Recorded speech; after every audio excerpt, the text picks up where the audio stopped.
This chunk of wood I took and put some veneers. Years ago I dyed veneers. I took a class in veneering. Hit Mark Adams, I came home and I spent $1,000 on a veneer press. So I have to do something. So I dyed a bunch of veneers. I got all these colored veneers dyed, different colors now. So I took a couple, I took yellow and blue and put them together and made a band, and I just glued it between the two chunks Tim, of hold wood that before toward I the put it on the camera. lathe. There, now you can talk about Anyway, I'll pass that around. it. Okay. And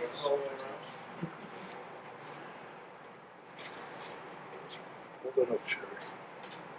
this I want to keep together, but that has a nice black band. I just took a slot tool and just cut a little slot in there, and I happen to have in my cabinet from doing dyeing all my veneers. I had some black dye powder, so I just mixed it with some epoxy, and it turned out really nice. And so I'll pass that around. You can see how nice and black it is.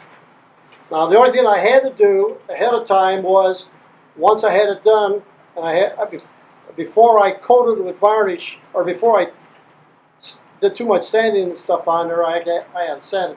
I sprayed this, because when you do a brush, the brush takes the black off and starts smearing it on the wood. So I took and once I had it cleaned up and wiped off, I sprayed it first to seal it in. And that's, I'm not. So, but anyway, that's the one I used dye on. Did you turn the epoxy black? Yes, I just dyed the. And then you turned it after it dried, before you Right. sprayed it? I had the thing all turned. I had the bracelet turned. I had my notch in it, and I brought it back to my shop desk, and I took some epoxy and mixed some of the dye in with it, and then spread it on, let it dry, kept on going around it. Then I had to go back to the lathe and remount it, and then I cleaned it up. Yeah.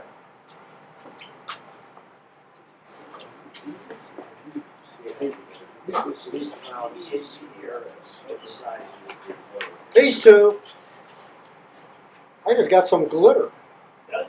So, I just bought some glitter at Hobby Lobby or someplace, and I tried it. These turned out really nice, but just using glitter. And this was I discovered this morning because I was varnishing these. I had some yogurt cups. They were perfect for painting these things. Because I do it by hand. I didn't have to try to hold them in my hands. So those are the glitter ones. Bob probably has a couple $100 of them. Thank you, Sherry.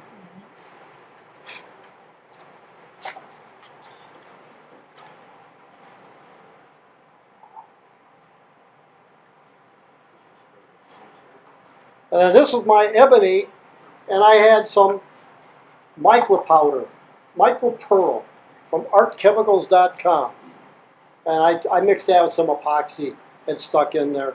It's okay.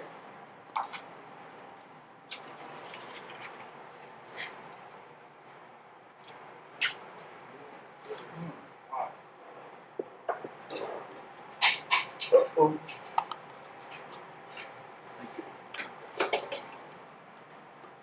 And then this bracelet has my Binh Pho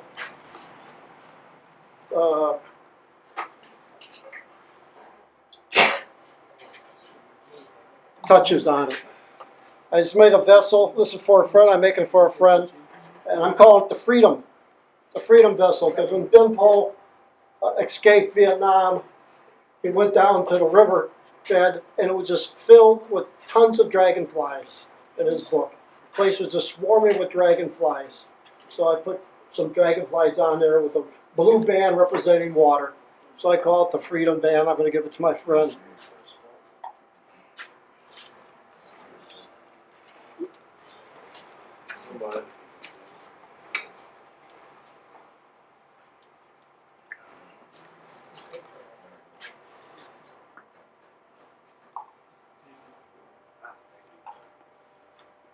And this is another one that's going to have Binh's artistic thing in it, and I started to take, and I'm using a dental tool, and I'm carving out all the way around the band. I put a green little green band going around it. Now I'm carving on both sides of it. I didn't finish it. I just wanted to show you how it was done.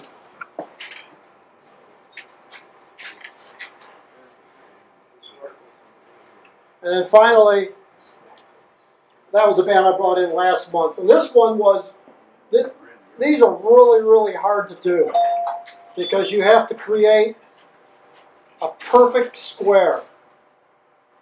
It's got to be perfect before you take and add on your work. And then you got to turn it 45 degrees and cut a notch. You got to make it an 8-sided figure. So then you got to turn it 45 degrees and cut the tips off. Perfect all the way around.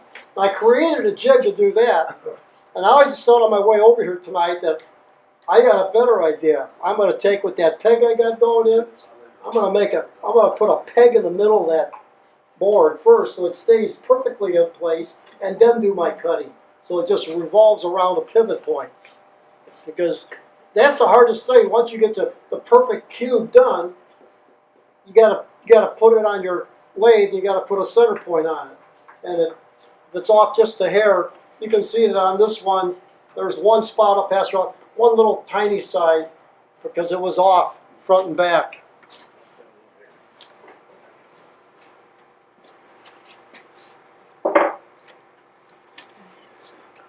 Uh-oh. Uh-oh. We have a model. Uh-oh. Perfect.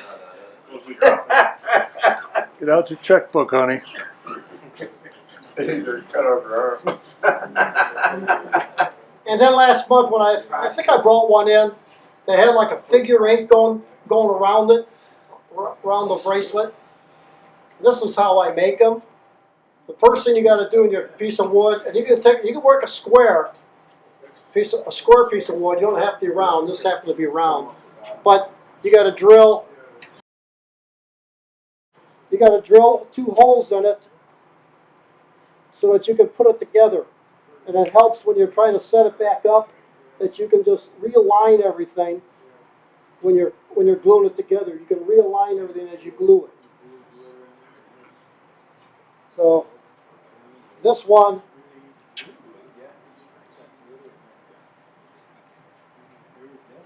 you can see that I got one set, there's one band going around it, already inserted. I then put this back on, and I clamped it together and then glued everything tight together. And I put my little pegs back in.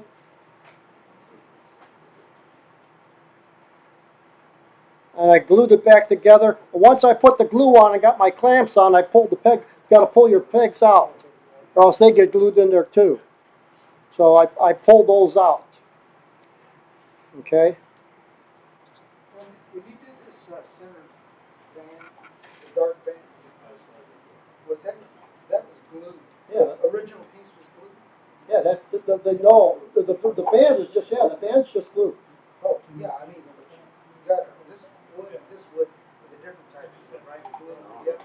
One piece? Yeah. That's So you just dyed this center. yeah.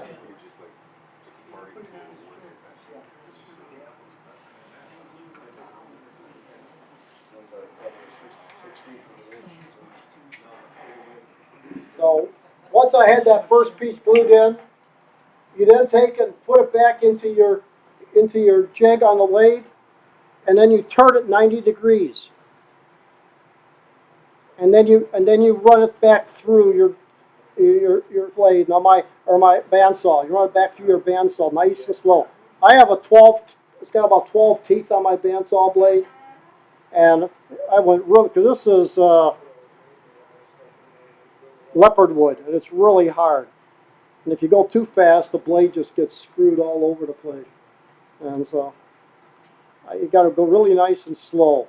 So that's my next step now. Tomorrow, I'll take and I can now put these pieces back in.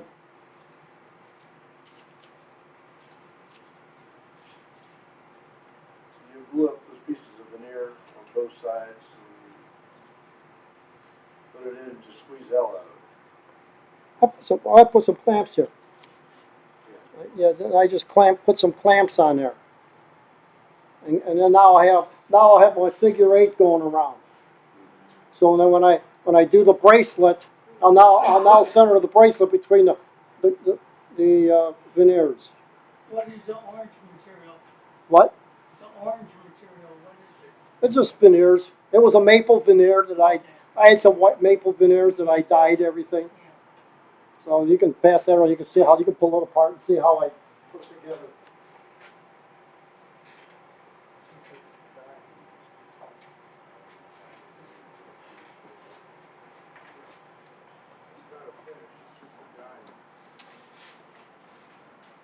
The first thing I did after when I decided I wanted to work on this, I made about 28 bracelets for Christmas, and we had a house full on Christmas Eve, and I handed out about 19 or 20 of them on Christmas Eve.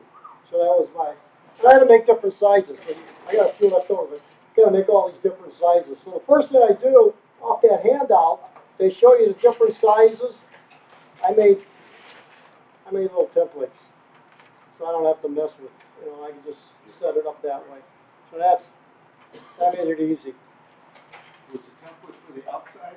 It's for the outside and the inside. I made it for the outside and the inside. And I color coded. I took some markers and dyed them pink and blue and green and yellow, so I knew which ones went with which one. Today I'll work with a blue one. I just call it the standard size. And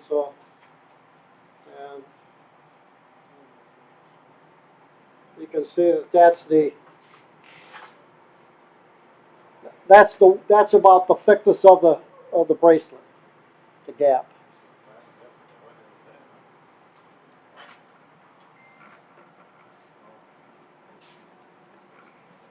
All the prep work takes a little more time than the bracelet. The bracelet doesn't take very long at all, although my ebony one took a little bit of time.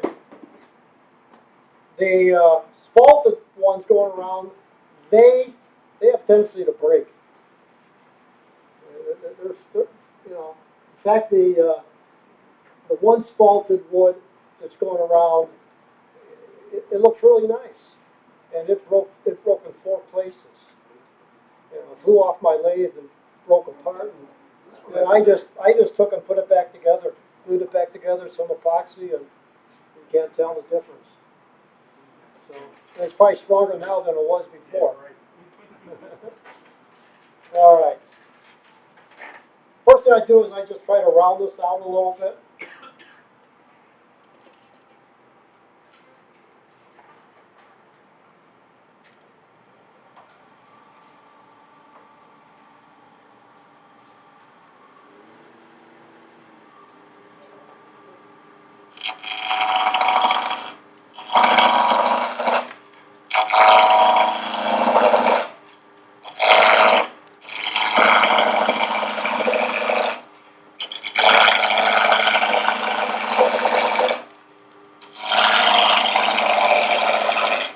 With this piece of wood, I can do about three or four bracelets.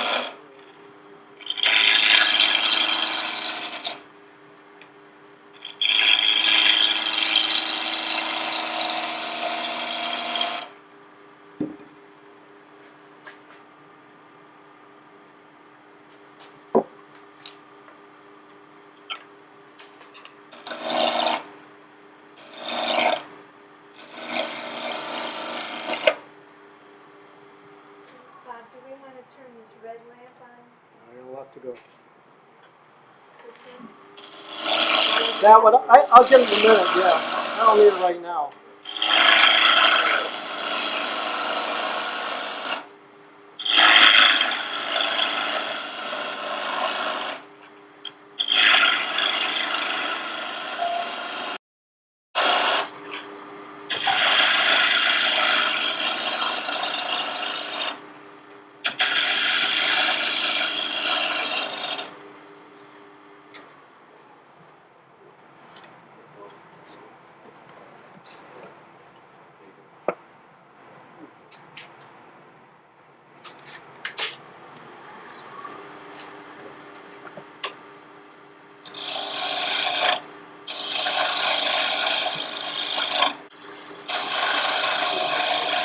And I just use the bowl gouge. I'm not into tools.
Normally when I finish the outside, I go ahead and sand it right away.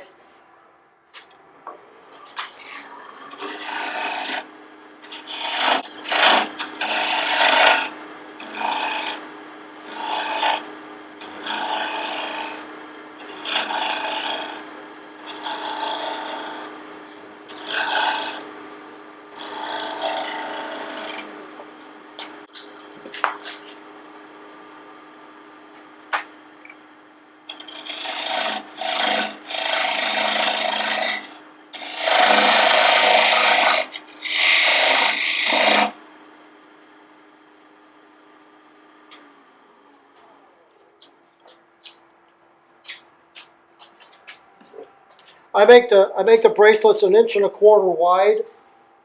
They don't all end up that way. That the ebony one was 1.25 inches wide when it started out.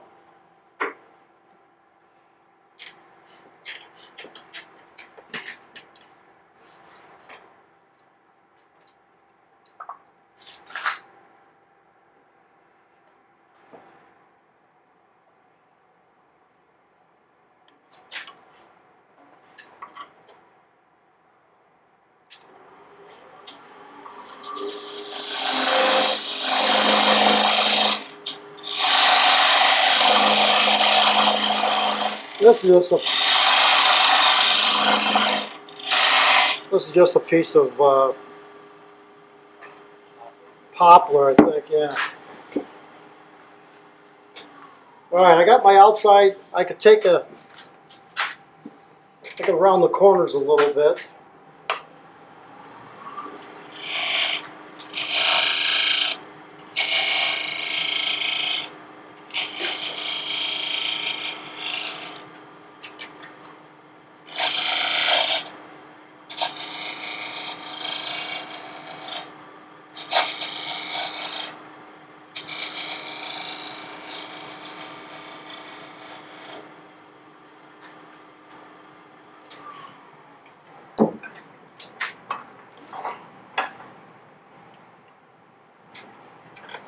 That's gonna be cool.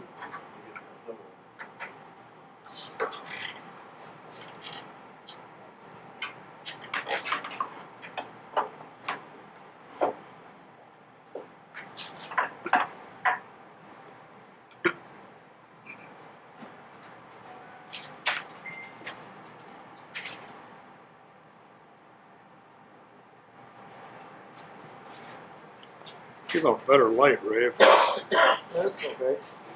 I don't need a lot. You want a stronger one? Jesse, unhook that one and bring it over for him. That thing's, We've got this the one IKEA here. light's getting awfully dull.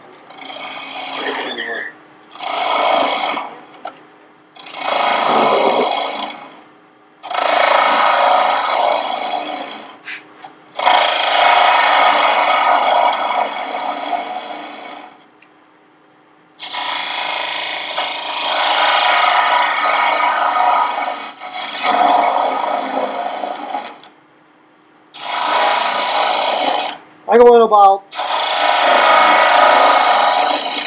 I go to about a quarter of an inch left.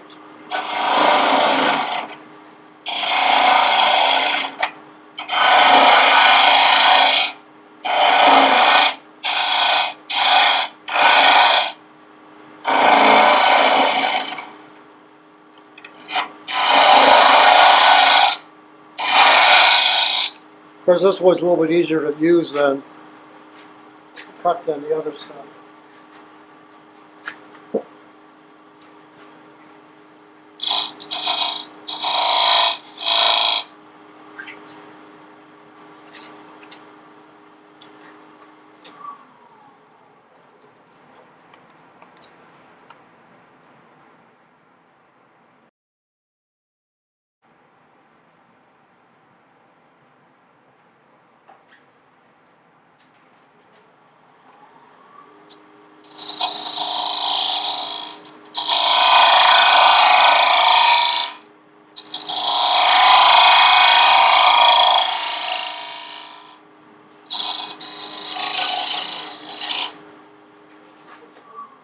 The advantage of having this is just I can slide it in to make sure it's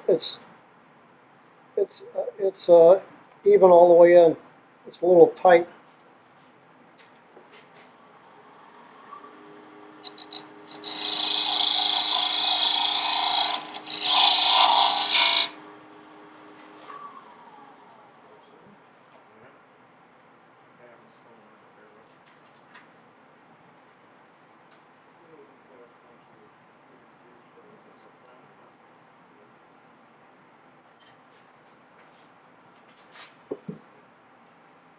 A little bit deeper.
Now this would have, I'm going to part it off.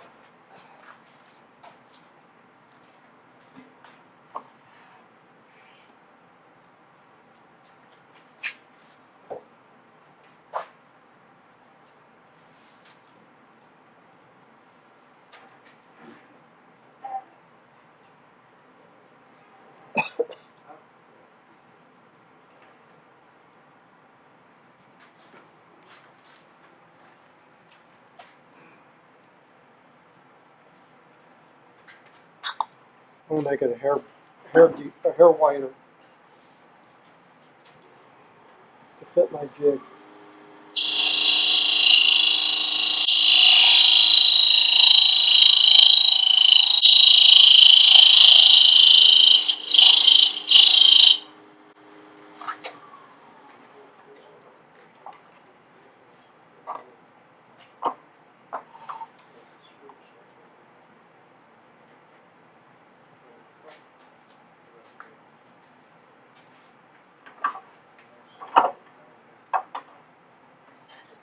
Before I part it off, I normally sand everything again, smooth inside, get it all prepped up inside.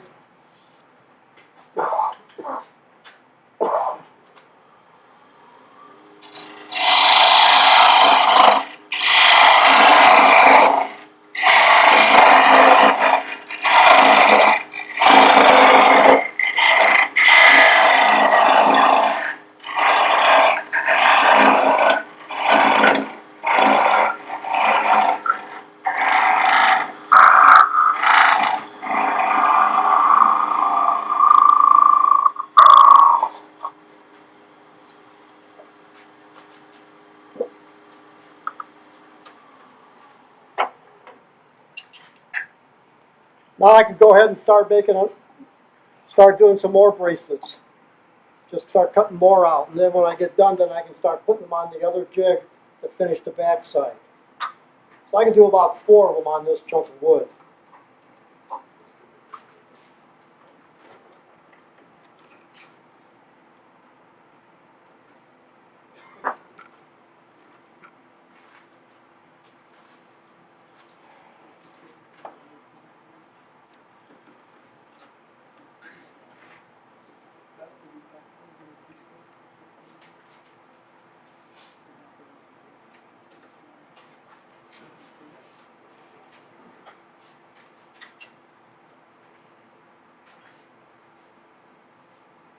All right, this has got tape on it.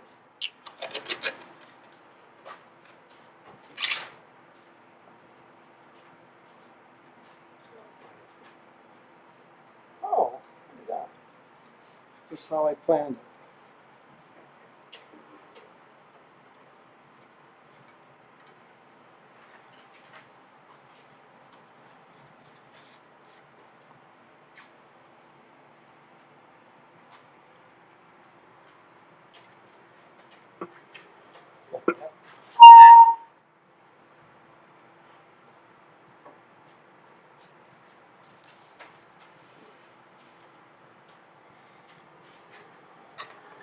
This is where they break apart. They go flying off this jig.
I just use a parting tool.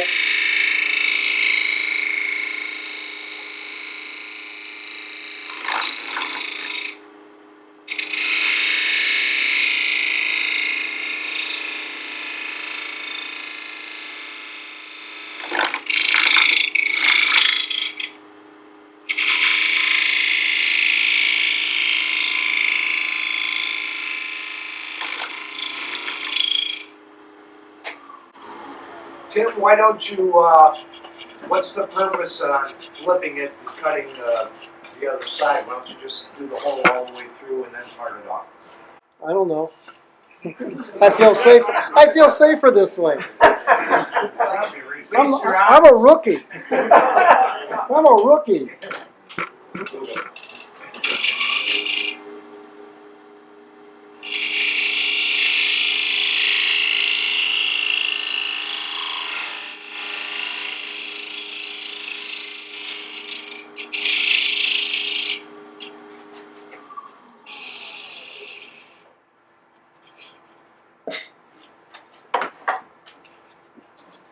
And there we have it.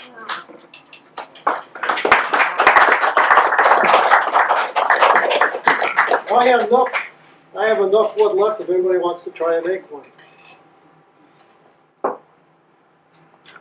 We'll all jump forward at once. It doesn't take long. Like I said, a lot of your time is your prep work. Your prep work, especially for that one that I got glued, the sections glued in. That takes time to get that all set up. Once I have it on the lathe, and I can put my use this and put a notch in it to put my glue in, you know. And then you got to bring it back and stick it back on. I put it back on this jig to sand it, or I actually use I started using this tool and just scraping the glue off. What was the other tool you were using that had the straight edge on it? This? No, scraper that's used for sand. just, So, Tim, would you, just before you parted it. Your, that shear cutter back there. Oh, this was just I don't know, just got a flat bit on it. Okay. This is Binh Pho used these a lot when I was taking his classes, making vessels, and So it's really like a shear cutter? yeah, it's a scraper. We used all Just a kinds of ways. scraper. Okay. How long does it take you to make your jig for the bandsaw jig for your? That didn't take me. It didn't take me real long. Couple. First one or the 10th one? I got it done in a day. You know, Are the instructions pretty complete? on that handout I passed around. Yeah. Yeah, they're pretty complete. You know, he has a bunch of holes drilled in, and I didn't put them in. I didn't think I needed them. You know. To put the figure, the weight in those things just looks like it would be fascinating. Yeah. Well, that's why I've got a big vessel at home that maybe next month I'll get it finished before next month's meeting. And it was a big vessel, and we parted it on the bandsaw, and it's got a big ring in it that I then took and sanded it down. So now when you put everything together, this ring going around the vessel like this, whatever, is indented into the vessel. So. When you sand the inside of the bracelet, do you put it on a little bit of a curve or a bevel that would slide on their wrist over their hand a little bit easier? None of them are the same. None of my. Right, but do you sand them straight across? Yeah, I kind of try to do straight across, but they don't end up that way. I would think at the Even outside I edge. try to do the outside perfect, but you know it doesn't turn out. Any wood we should stay away from? Ray, Any wood? would it be possible to make a segmented one that you could You could go in drill holes through each segment, and then put a elastic cord inside through the holes, lace it through the holes that it would slide right on your wrist. You know, not glue it together, but they would just expand. Oh my. Yeah, open Well, up there's no glue another. on this one, but There seems to be a lot of ideas you could just add on to That's this. an interesting idea, right? and what You put it around your neck. You know. Yeah. You could go into hinges and the magnets. in American Woodworkers magazine, this month's issue has bracelets in it. And that's what that man does. He takes and makes 8 segments and glues them together. And he's got a jig for his lathe that the bracelets go on and they get glued together and somehow they get clamped in there, and then he turns it. And you probably save a lot of wood because on that ebony one, you know, ebony's very expensive. And I just cut away about instead of the wood. You know, you're wasting. And that way you can just take and use very efficiently the wood. But he didn't tell us what sizes to make it. He didn't have different sizes there, and there wasn't a whole lot of detail they gave you in the magazine article. But you could do that. You could segment those together and just glue them up, and as long as you use good glue and you have great, Yeah, their segments are cut right, you could make bracelets out of anything. yeah. That wouldn't be any overstep. Well, that's an easy thing. I've Glued up, but when you're doing them loose and stringing them together, you get a little different ballgame. Yeah, I've seen little children's bracelets that way where they're easy to get on their hand. But Well, that's they're made out of plastic, basically. That's that one bracelet that went around with the dragonflies. Didn't fit Lynn's hand, and that was my wife's thoughts was, why can't you make one that's just, it's like a C, and so then it just pushes on. Yeah, but I don't. I'm afraid of that would probably crack. You know, use stone for it. So even if you cut a segment out Yeah. and then lace in, drill a hole on either side and glue in your piece of elastic that they could stick it in. You know, there'd be a crack, 2 cracks in the bottom by the bottom of your wrist. Anyway, Just another idea. that's Any all I other got. questions? Any other questions? I seen a guy about 10 years ago making them, and he cut them on an angle and then glued them together, so he was never cutting any end grain. He put it on an expandable chuck, cut one side, took it off, put it on the other way, run the chuck in reverse, and held the blade upside down. Huh? Good for him. Well, Good for him. that's the other thing is I made. You got to make sure that your end grain is here. And that's why they do kind of break apart occasionally because your end grain's here, and you're cutting around that way. If you turn your end grain this way and you're cutting into your end grain, then you get a lot of chip outs, and it's a lot of sanding you got to take care of before you move on. I made one at Christmas time. Man, I was especially with what did I have? I had some exotic wood, and it was hard, really hard. And whenever I hit that end grain, it wasn't a very smooth cut. And I had a lot of sanding to do to get it to be smooth. Saving money.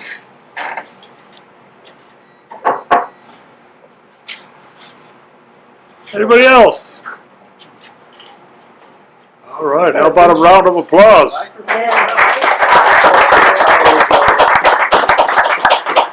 Thank you.